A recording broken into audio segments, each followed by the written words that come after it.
Madam Andal Priyadarshini madam, இப்போது ஏற்கனவே திரு ஆதவ் அர்ஜுனாவுடைய பேச்சு அதற்கு நடவடிக்கை எடுக்கணும் அப்படின்னு திமுக தரப்பில் நீதிமன்றம் போனாங்க.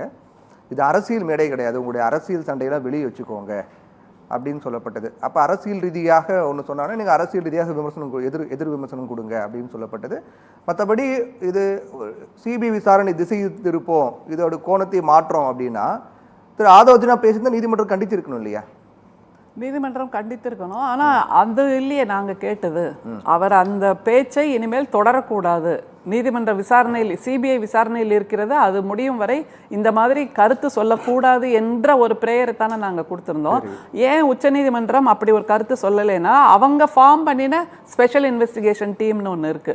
ஸோ அவங்கள்ட்ட போய் நீங்கள் முதல்ல சொல்லுங்க, அவங்க என்ன டைரக்ஷன் கொடுக்குறாங்களோ அதுக்கப்புறம் நாங்கள் எடுக்கிறோம் அப்படிங்கிறது ஒரு இயல்பான நடைமுறை. ஏன்னா உச்சநீதிமன்றம் அந்த எஸ்ஐடியோட பவர்க்குள்ள அவர்களுடைய நடவடிக்கைக்குள்ள நாங்கள் திரும்ப தலையிட விரும்பலை அப்படிங்கிறது ஒரு இயல்பான ஒரு கண்ணியமான ஒரு நடைமுறையாக நான் பார்க்கிறேன்.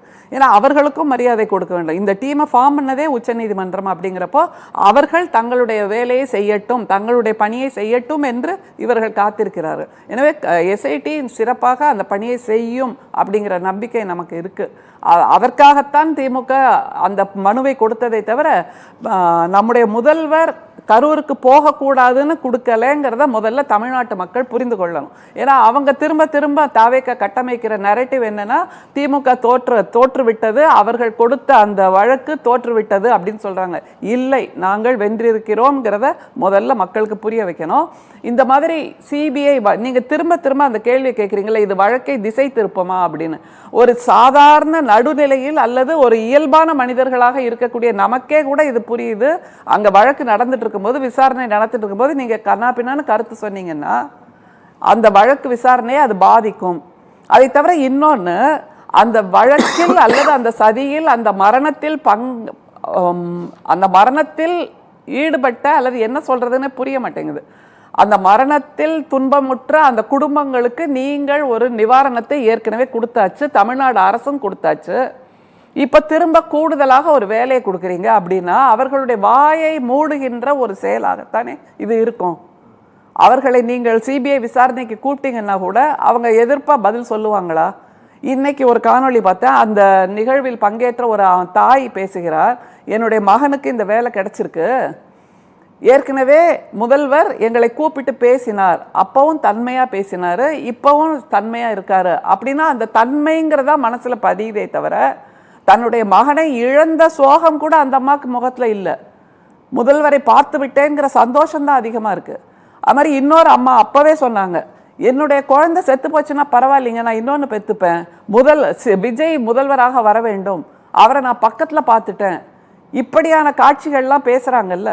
அப்போ இந்த மாதிரியான நபர்களை நீங்கள் மீண்டும் இன்ஃப்ளூயன்ஸ் பண்றீங்க. இப்படி பண்ணக்கூடாது என்பதைத்தான் திமுக சுட்டிக்காட்டியதை தவிர எங்களுக்கு இவர்களை பற்றிய இவர் கரூருக்கு போவதனால் எங்களுக்கு எந்த விதமான இழப்பும் கிடையாதுங்கிறத முதல்ல புரிஞ்சுக்கணும். அதை தவிர திரும்ப திரும்ப நேற்றைய உரையில முதல்வர் என்ன சொல்றாரு, கரூர் போலீசார் எங்களை திசை மாற்றி அழைத்து கொண்டு வந்துவிட்ட நாடகத்தை நான் இப்பதான் புரிஞ்சுக்கிட்டேன் அப்படிங்கிறார். அந்த சம்பவம் நடந்து ஒரு வாரமோ என்னவோ அவர் ஆளே காணும் தெரியுமா, தொடர்பு எல்லைக்கு அப்பால் போயிட்டாங்க. அவரு அப்புறம் அவருடைய கட்சியை சார்ந்த நிர்வாகிகள் எல்லாருமே காணாம போயிட்டாங்க திடீர்னு. அப்புறம் 3 நாள் கழிச்சு மேக்கப்லாம் போட்டுக்கிட்டு அந்த முகத்தை சோகமாக வச்சுக்கிட்டு தலையை நல்லா கிராப் வெட்டிக்கிட்டு அப்படியே டெலிபிராம்டரை பார்த்து பார்த்து படித்தார். அதுவும் நம்ம பார்த்தோம். அதுக்கே 3 நாள் ஆச்சு. இப்போ 285 நாள் ஆயிருக்கு அந்த கரூருக்கு திரும்ப போறதுக்கு. இப்போ புதுசா ஒரு ஸ்கிரீன் பிளே எழுதிட்டு போறார். என்னன்னா, அந்த போலீஸ்காரர்கள் தான் எங்களை நாடகமாடி உள்ளே இழுத்து விட்டு வந்துட்டாங்க, அவங்க நினைச்சிருந்தா இந்த கூட்டத்தை தடை செய்திருக்க முடியும்.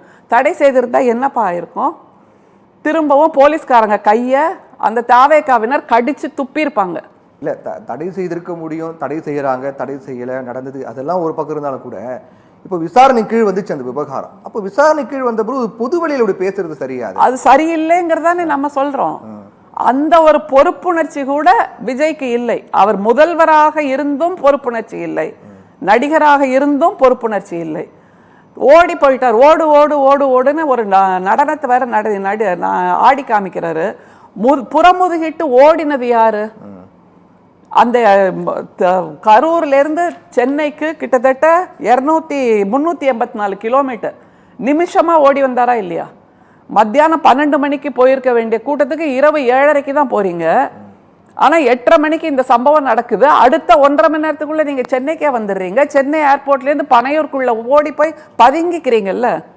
இந்த ஓட்டத்தை நீங்கள் பண்ணிட்டு ஓடு ஓடு ஓடுன்னு நாங்கள் ஓடிட்டோம். கரூர் சம்பவத்தோடு சம்பந்தப்பட்ட ஒருத்தர் ஓடிட்டாரு, கரூர் கம்பெனிக்காரர் ஓடிட்டாருன்னா முற்ற முழுக்க பச்சை பொய், போர்வையில் வடிகட்டிய பொய்யை நேற்று கடை விரித்திருக்கிறார். அதுவும் எதற்காக? அவருடைய அந்த நாடகத்தை, அவருடைய நடிப்பை, அவருடைய நடனத்தை, அவருடைய பஞ்ச் டயலாகை விரும்பக்கூடிய, ரசிக்கக்கூடிய, அதனால் ஈர்ப்பாக இருக்கக்கூடிய அந்த ரசிகர்களை மீண்டும் அவர் பத்திரமா வச்சிருக்கணும். யோசிச்சு பாருங்க, ஜூன் மாதம் என்ன டயலாக் சொன்னாரு? கவர்ச்சி கவர்ச்சி நான் என்ன அப்படின்னு சொல்லிட்டு நிறுத்தினாரு. நல்லா வாயில வருதுன்னு சொன்னாரு. ஜூன் மாதத்துக்கான அந்த கோட்டா முடிஞ்சாச்சு. இப்ப ஜூலை மாதம், ஜூலை மாதத்துக்கு என்ன சொன்னாரு நேத்து? என்ன ஒரு டேஷ் விட்டாச்சு. இந்த மாசத்தை இப்படியே ஓட்டிடுவோம். ஆகஸ்ட் அடுத்த மாசத்துக்கு என்ன டயலாகுங்கிறது இனிமே யோசிப்பாங்க. அதுவும் மீண்டும் திமுகவை குற்றம் சொல்லித்தான் இருக்கும். இந்த மாதிரியான மனநிலையை தான் நாங்கள் கேள்வி கேட்கிறோம். நீங்க இப்போ முதல்வர், அது உங்களுக்கு சீப்பின் ஆகலையா? இன்னமும் உணரலையா? நீங்க எல்லா சக்தியும் எல்லா பவரும் உங்கள்கிட்ட தான் இருக்கு. நீங்க நினைச்சா என்ன ஆர்டர் வேணாலும் போடலாம். அந்த கரூர் சம்பவத்தில் தொடர்புடைய அந்த காவல்துறையினர் முற்ற முழுக்க அப்படியே பேக்கேஜா நீங்க டிரான்ஸ்ஃபர் பண்ணியாச்சு. அப்படியாக ஒரு தண்டனையும் கொடுத்தாச்சு. ஆனா கூடுதலா இப்ப இன்னொரு சிலுவையை சுமக்க வைக்கிறீங்க தமிழ்நாட்டு காவல்துறையினர் மீது. என்னன்னா அவர்கள் செய்த தவறுன்றீங்க. அவர்கள் ஏன் அங்கே கூட்டத்தை கட்டுப்படுத்தலைன்றீங்க. அவங்க அப்போ அன்னைக்கு மறுநாள் அங்க இருந்த டிஐஜி வெங்கட்ரமணன் அவர் சொல்றாரு 10,000 பேருக்கு தான் அனுமதி வாங்கினாங்க. ஆனா 27,000 பேர் திபுன்னு வந்துட்டாங்க. 27,000 பேருக்கும் காவல்துறையினர் பாதுகாப்பு கொடுக்க முடியுமா? அன்னைக்கு இருந்த கூட்டம், அங்கே இருந்த வெயில், காவலையிலிருந்து மக்கள் காத்திருக்கிறார்கள். இதெல்லாம் ஒரு இயல்பான நிலையில கூட புரிஞ்சுக்க முடியாதா? ஒரு சாதாரண மனுஷனுக்கு கூட புரியுமே. தன்னை மிகப்பெரிய அறிவுஜீவி, மக்களை, தமிழ்நாட்டு மக்களை காப்பாற்ற வந்த தேவதூதன் நினைச்சிட்டு இருக்கிற ஒரு முதல்வருக்கு இது புரியவே புரியாதா? இன்னமும் எதற்காக திமுகவை குற்றம் சாட்ட வேண்டும்? இன்னமும் எதற்காக என்னை பலிகடா ஆக்கிட்டார்கள்னு சொல்றாரு? இன்னமும் எதற்காக திமுக செய்த சதின்னு சொல்றாருங்கிறதா கேள்வி இப்போ. ஓகே.